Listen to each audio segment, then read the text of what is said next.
the High Gothic period is the best because it's the time where people cared about what they were doing. There was more of these handicrafts, and so I'm just going to basically copy the past. And that's that is an interesting point where Pugin wanted nothing more than Gothic. He said this was kind of like peak civilization. We should do nothing more and nothing less than this. I want Gothic all the time, 100% of the time as well. So, yeah, which can be pretty intense. What technology does is to smooth things over. It makes things easy. And again, I think one thing that these guys are trying to do is to not go down the easy path. They want things to kind of be rough or have vitality with it. And again, I think that's the big challenge of our age. Everything is so sterile. Everything is so perfect.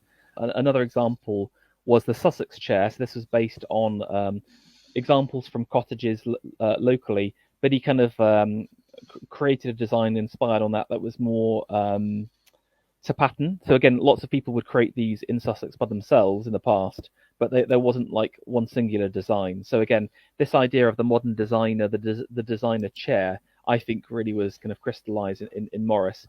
Now, what blows my mind is that he was selling, I worked out the prices. This was £56 in today's money.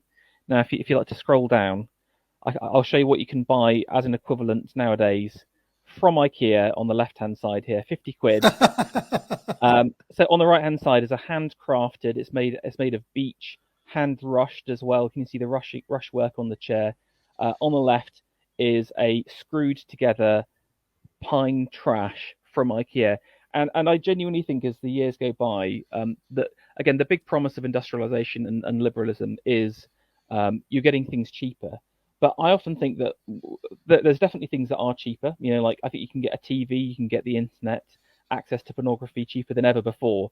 But some of our fundamentals have gotten way more expensive. And this is just one example where I think that there is a fundamental lie to this idea of progressive technology delivering cheaper things. We'll just decline in one image right here. Yeah. Oh well. Speaking of even going into the mid-century, so the Eames chairs, the wooden ones and the fiberglass ones, I believe were $25 when they were new. They were made to be, they were expensive for the time, but they were still affordable. And go and look at the price of those things now. You had these books kind of explaining what taste is. And again, like Dee said, in the past with the aristocratic taste, you would just literally go around your friend's house who also lives in a manor and ask who created that for you, or you'd see general styles, wouldn't you? There wouldn't be like a magazine telling you what taste looks like. Yes, indeed. There would be. There was an early. Like Thomas Chippendale published a famous volume of sort of design, and there was director, the Cabinet Maker's Director, and there were others of that period. But yes, certainly the 19th century. Also, strangely enough, it coincided with the rise of like cookery books, like Mrs. Beeton, famous in this period. This idea that you would need to, sort of learn from a manual. You would sort of get your taste from these manuals, from these experts. I guess the real question is, can you have automation without what Guinan later calls the reign of quantity taking over? Because this is the thing that a lot of these guys are railing against, is it's this kind of brute scientistic utilitarianism where everything becomes this kind of efficiency calculation, and the sense of everything else is just lost.